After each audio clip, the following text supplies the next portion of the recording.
Good morning, everybody, and thank Wolfgang for the nice presentation. Briefly, I would like to start my presentation with these some statements. We know that the obese people shown a different metabolic and physiological configuration respected to the normal weight people. And we know also that they are characterized by a lower biodiversity respected to the normal weight people.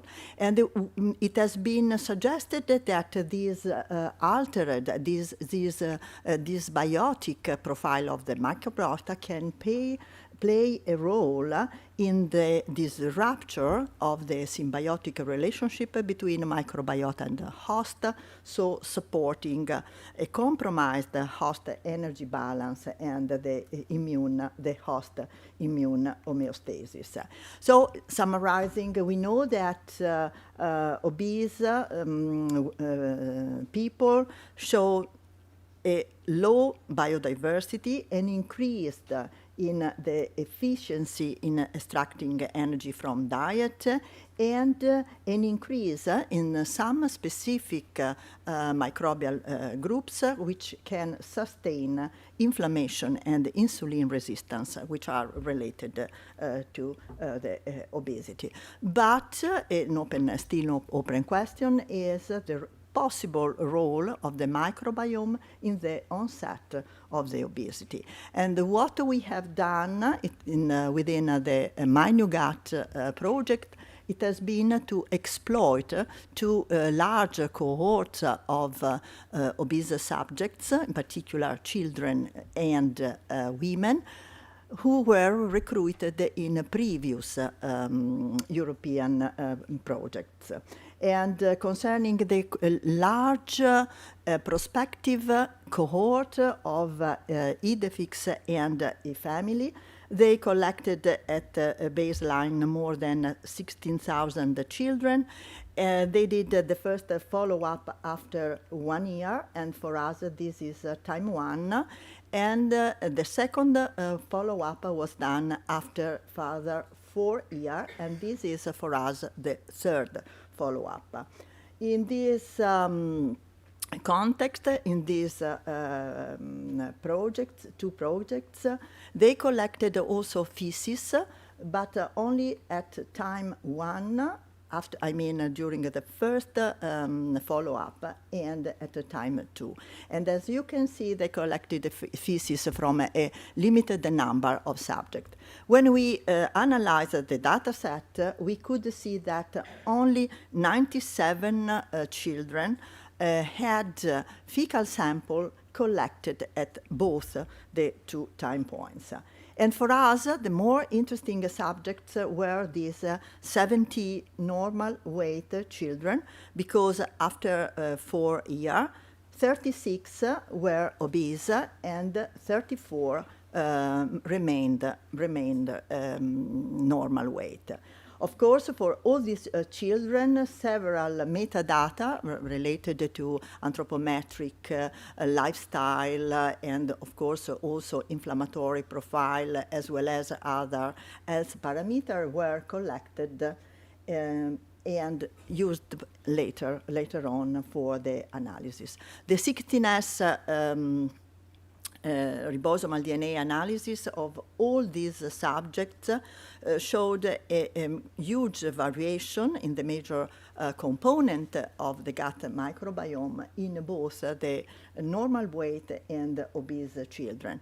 And we could find only small differences in the relative abundance of a very limited number of microbial groups, and in particular, proteobacteria and Bacteroidetes showed an increased relative abundance in obese children, whereas Christensen and Rache and Sorry, I can't see anymore. Provetelace were increased in normal weight children. Then we analyzed by a clustering approach all the sequencing, and we were able to identify 4 major signatures of the gut microbiota profile, and in particular C1 and C2 were characterized by a very low abundance, a very low biodiversity, and 70% of the obese children showed this type of microbiota. The C3 and C4 signature of the gut microbiota were characterized by a very low biodiversity, and 70% of the overweight obese children showed this peculiar microbiota profile. And of course, we could also analyze which were the most abundant microbial group present in the normal weight children and in the obese children. Since we had a large panel of metadata and of parameters related to the health status of the kids, this is just a flavor of how many they were. We adjusted our model for age, gender, and the Tanner classification of maturation stages. And so what we could find, we could identify some significant correlation between the gut microbiota profile of these children and some of the major inflammatory biomarkers and health parameters. In particular, when we look at all the children at the 2 time points, we could see that there was a positive correlation between the C3 and C4 profiling of the gut microbiota with the increase of CRP, interleukin 6, I mean some immune markers, and other health parameters, including, for example, blood pressure. And when we look at the obese cohort at both the time points, so I mean also when the obese children were normal weight, we could find the same results. So C3 and C4 was strictly related with the increase of a huge number of inflammatory biomarkers. Then we look at the food frequency questionnaires, and we tried to find a correlation, significant correlation between the food consumed and the gut microbiota profile. And once again, we could see that C1 and C2 profile, the healthy profile, which was specific of the normal weight children, was related with the intake of some foods, including fermented milk. I have no time, I guess, to go into the details, but we could find other foods which positively correlated with the C3 and C4 profile of the gut microbiota, of course, including pizza, slide ham, sweetened drinks, and so on. So the conclusion, when we put it all together, we could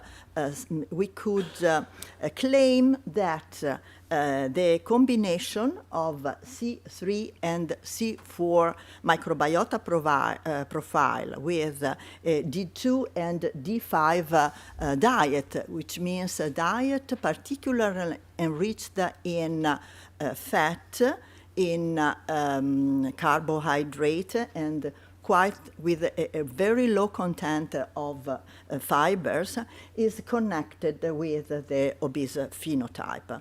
Of course, what is interesting for us is that this combination was present also at the time one when the obese children were still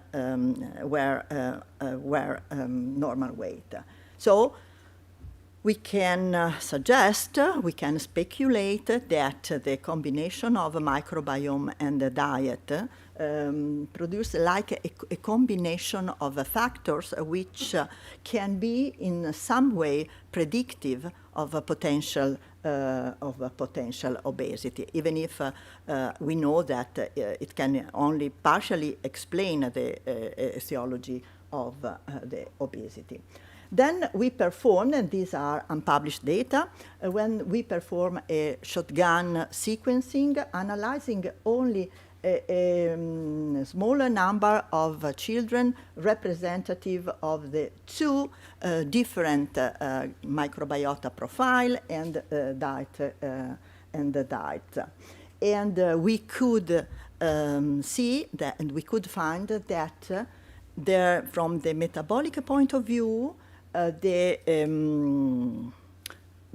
normal weight children were enriched with genes involved in arginine and proline metabolism, and with genes involved in metabolic pathways involved in the short-chain fatty acid production. And on the other hand, the microbiome of obese children showed a increased relative abundance of some metabolic pathway, including fatty acid biosynthesis, unsaturated fatty acid, and histidine metabolism, and genes involved in the metabolism of starch and simple sugars. And what is interesting is that these differences were already present at T1 and were maintained at T3 in all the obese subjects. We performed on the same subject also a metatranscriptomic analysis, and once again we confirmed the data obtained by metagenomic analysis, and so an increase in the transcriptional level of genes involved in the production of short-chain fatty acid, and an increase in obese children of histidine metabolisms. And once again, these signatures were present also at the time one. So what we are doing now, we are trying to integrate in our model all these metatranscriptomic and metagenomic data, and we are also waiting for the metabolomic data coming from Professor Klaus. The second cohort I would like to introduce you is the neurofast cohort, which is a cohort of obese women addicted or not, food addicted or not food addicted. And one of our main goal was to identify the possible presence of distinctive patterns in the microbiome of addicted and non-addicted obese women. This is the design of the cohort. We analyzed the microbiome of 36 obese women with food addiction, 27 without food addiction, and 39 normal weight women. And the addiction was evaluated by a Yale Food Addiction Scale. I don't have time to go into the detail of this evaluation, and so I go straight to our results. We could demonstrate once again that by analyzing the 16S ribosomal DNA, that there was a huge variation in the gut microbiota profile of both the subject. But what was interesting was this data related to the alpha diversity because we found significant lower alpha biodiversity in obese women when compared to the normal weight women. And we could also identify some microbial groups which were more abundant in the normal weight women respected to the the obese women, and these include Ruminococcus, Coprococcus, and Roseburia. Then we tried to analyze the microbiota profile of obese addicted and not addicted women in order to find some possible different characteristic, different profile. And what we got, that of course this is just a preliminary data because the weakness of this study is the low number of subjects. It was that we could see that normal women without food addiction showed an increase in DORA, whereas Ruminococcus was the most abundant microbial group in obese women with food addiction. We performed once again the metagenomic analysis on a small representative number of women of the three groups, and what we can found it was a strong increase in the relative abundance involving metabolic pathway of sulfur, fatty acid, lipid, and carbohydrate only in women with food addiction.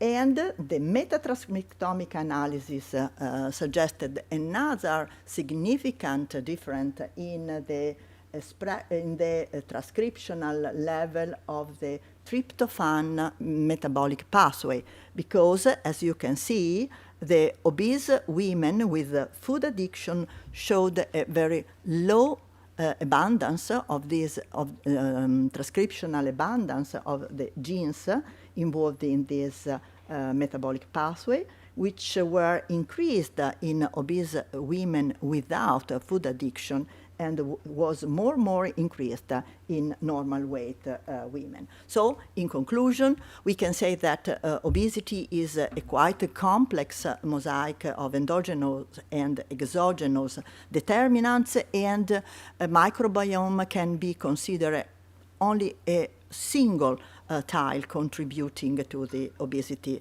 development. In children, we have seen that a low diverse dysbiotic microbiome configuration associated with an healthy diet and with an inflammatory status is characteristic of the pre-obese children, and that could be used eventually used as a predictive tool for analyzing the pre-obesity. And in obese women, we got the first very preliminary results about the possible role of microorganisms impacting on eating behavior, and so opening the way to the more detailed study about the role of Ruminococcus and Doria in food addiction. Finally, I would like to thank all the people who did this job, in particular the guys of my lab, in particular Simone Rampelli, the team from Bologna University led by Uberto Pagotto, and of course, Wolfgang and Catherine for the fantastic support in the study, and all of you for your kind attention. Thank you.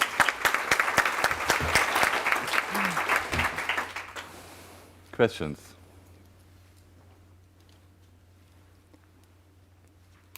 No questions? Please. Introduce yourself, please, and then. Laura Fernandez from UFIC. Thank you very much for this interesting presentation, Patricia. Have you looked at physical activity patterns and the difference between... Yeah. And did you have any obese children that was heavily physically active? Or? Yeah, we look at also at these parameters, and what we have seen that children with a unhealthy behavior, but with a high physical activity performance, they were normal weight in both. So, Thank you. One more question. Gareth Williams, Lancaster University. So, as I read the data, or the way you summarized the children's development, it wasn't necessarily an unhealthy microbiome that was causing the children to become more... it was the unhealthy diet pattern which probably was affecting the microbiome, which was then leading to the overweight, obesity. That is a quite interesting question, but is egg or chicken? I don't know which was the first one. I mean, what we described was the situation in these children. So